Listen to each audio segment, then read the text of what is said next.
আমরা সংস্কার চাই, সবার ব্যানার একটা। প্রথমে আন্দোলনের সময় সবাই ব্যানার ছিল, সবাই একমত হয়েছিলাম বা একসাথে হয়েছিলাম, ঐক্যবদ্ধ হয়েছিলাম স্বৈরাচার বিরুদ্ধে সরকারের পতন অর্জিত হয়েছে। কিন্তু ওইটার মধ্যে ব্যানার ছিল রাষ্ট্র সংস্কার, আরও দুইটা ছিল বিচার এবং নির্বাচন, কিন্তু রাষ্ট্র সংস্কার এটাতে সবাই পুরো জাতি একমত। কিন্তু আমরা যেটা উপলব্ধি করতে চাই নাই বা চাইলেও হয়তো বা খুব সাহস করে করি নাই, করতে চাচ্ছি না এখনো, সেটা হলো যে সংস্কারের রেজিস্ট্যান্স ফোর্স কারা, সংস্কারের প্রতিবন্ধক শক্তি কারা, এইটা কিন্তু আমরা বিশ্লেষণ করতে। ওই সভায় আমার এই প্রশ্নের জবাব আমি পাই নাই, এমনকি আগ্রহ দেখি নাই। ইফতেখার ভাই, আপনাকে জিজ্ঞেস করি, প্রতিবন্ধক শক্তি আমি আসতেছি, আপনি বলবেন তো? গুড। প্রতিবন্ধক আমাদের মধ্যেই আছে, তবে সবচেয়ে বড় প্রতিবন্ধক আমি উইদাউট এনি হেজিটেশন বলবো, সেটা হচ্ছে যে যারা জুলাই আন্দোলন থেকে বিন্দুমাত্র শিক্ষা গ্রহণ করেছে এরকম দৃষ্টান্ত স্থাপন করতে পারেনি। তার মধ্যে অন্যতম হচ্ছে রাজনৈতিক শক্তি বাংলাদেশের, এবং তার পাশাপাশি আমাদের আমলাতান্ত্রিক শক্তি। Strongest resistance to reform. একটু বুঝে আরেকবার রিপিট করে নেই, মিডিয়া আছে সব। সো মূল প্রতিবন্ধক শক্তি হিসেবে আপনি রাজনীতি এবং আমলা এই দুইটা গ্রুপের কথা বলছেন। মূল আরো আছে, আমি তো বললাম মূলত এই দুইজন। প্রথমে আমি বললাম যে আমাদের মধ্যে আছে, নাগরিক সমাজও আছে, গণমাধ্যম আছে, সব সেক্টরই আছে, ব্যবসায়ী সবাই ব্যবসায়ী ডেফিনেটলি আছে। কিন্তু মূল যেটা যারা ডিটারমিন করে তারা হচ্ছে রাজনৈতিক আমলাতান্ত্রিক। এবং আমার জানার মতে, আমার দেখা মতে, আমার পর্যবেক্ষণে যে 5 আগস্ট বিকালবেলা থেকে যা দেখেছি সারা দেশে রাজনৈতিক শক্তি কোনো শিক্ষা গ্রহণ করে, আমলাতান্ত্রিক কোনো শক্তি শিক্ষা গ্রহণ করে নাই।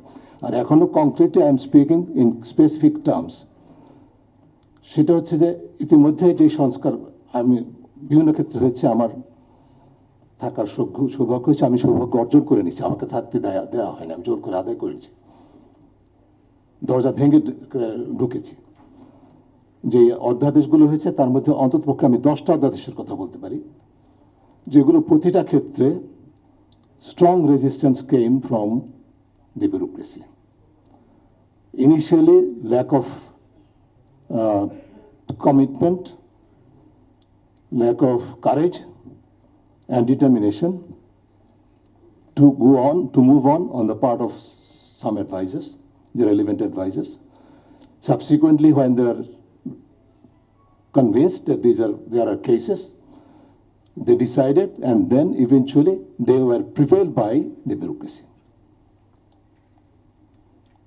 আমলাতন্ত্র প্রিভেল করেছে।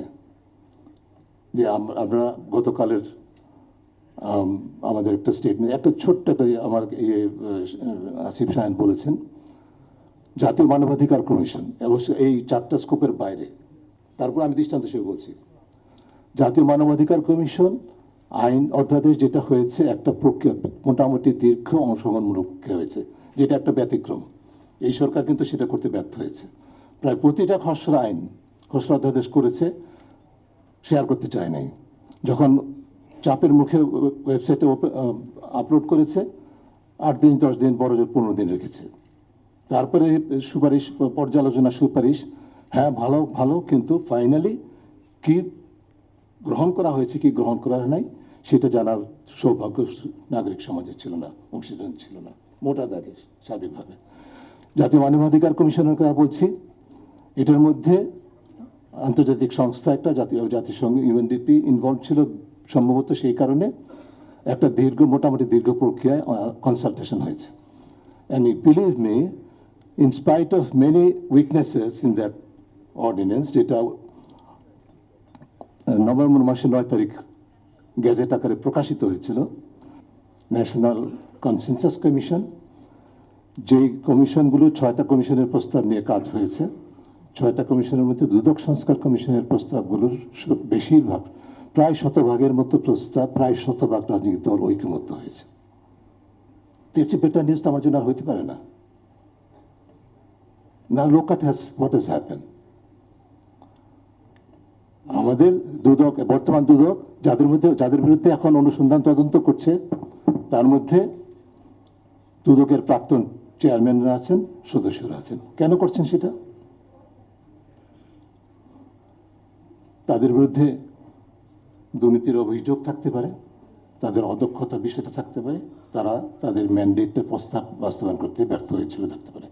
এই ফোরামে বসে এটা বলার দরকার নাই যে বাংলাদেশে দুদক প্রতিষ্ঠিত হয়েছে 2004 সালে, যেটার সাথে আমাদের সরাসরি সম্পৃক্ততা ছিল। সেই দুদক আমাদের এক্সপেকটেশন ফুলফিল করতে পারেনি। তার অন্যতম কারণ হচ্ছে যে রাজনৈতিক প্রভাব, আমলাতান্ত্রিক প্রভাব। সেদিকে যাচ্ছি না। দুদকের কোনো জবাব দিই, we want 100%, as much as 100%, as close to 100% as possible, independence of Dudok. But no independence is without accountability. So দুদক সংস্কার কমিশন একটা সিম্পল প্রস্তাব করেছে, দুদকের কার্যক্রম ষান্মাসিক ভিত্তিতে পর্যালোচনার জন্য একটা কমিটি গঠন করা বলা হয়েছে। এই কমিটি দুদকের সাথে একমত হয়ে একটা ফরম্যাটের উপর ভিত্তি করে তাদের কার্যাবলী বিশ্লেষণ করে একটা গণশুনানি করবে। That's it. কারণ অন্য কোনো অ্যাকাউন্টেবিলিটি মেকানিজম দুদকের নেই। দুদকের বাৎসরিক প্রতিবেদন দিতে হয়, রাষ্ট্রপতির কাছে যায়, and you know, everybody knows what happens to that, and everybody know what the content of this report is. সেই সিম্পল প্রস্তাবনাটা, it's nothing to embarrass Dudok. It's basically to tell public যে আমি এই সময় 6 মাসে এই অভিযোগগুলো পেয়েছি বা আমার দৃষ্টিগোচর হয়েছে, আমি এইগুলো এই কারণে গ্রহণ করেছি অনুসন্ধান তদন্তের জন্য, আমি এই কারণে গ্রহণ করতে পারিনি। এগুলি ওনাদের ওয়েবসাইটে নাই। That's it. ওয়েবসাইটেও দেয় না। Let me finish.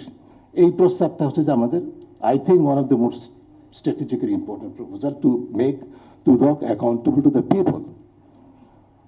এবং এই প্রস্তাবটা স্পেসিফিক্যালি 100% রাজনৈতিক দলের একমত, including the largest political party BNP, যারা নোট অফ ডিসেন্ট দিয়েছে অনেক ক্ষেত্রে, যেমন দুদকের সাংবিধানিক স্বীকৃতি তারা রাজি না, এই ধরনের আরো কিছু প্রস্তাব তারা রাজি না। কিন্তু এটার ক্ষেত্রে even BNP has agreeable and all the political parties.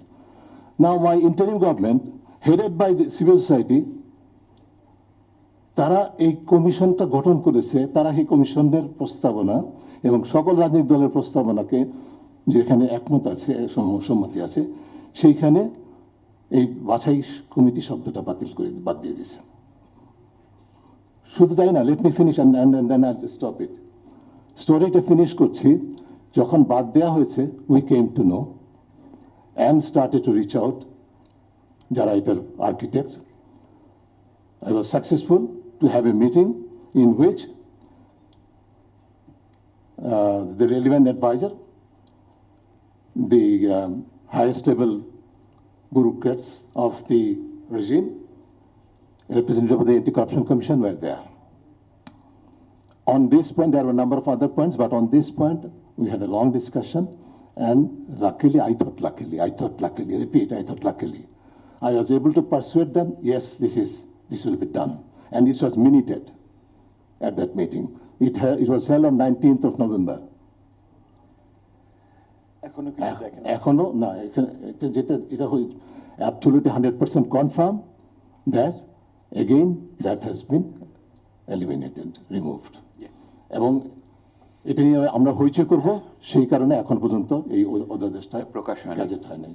I hope that this message actually helps amend the process. I can go on, but at the end of the day, I think we have created an opportunity. The July movement has created this opportunity. Thank you. আমাদেরকে ওইটাকে এগিয়ে নিয়ে যাওয়ার জন্য we have to keep on fighting. Thank you. I think. I hope you will have a very rich memoir to write.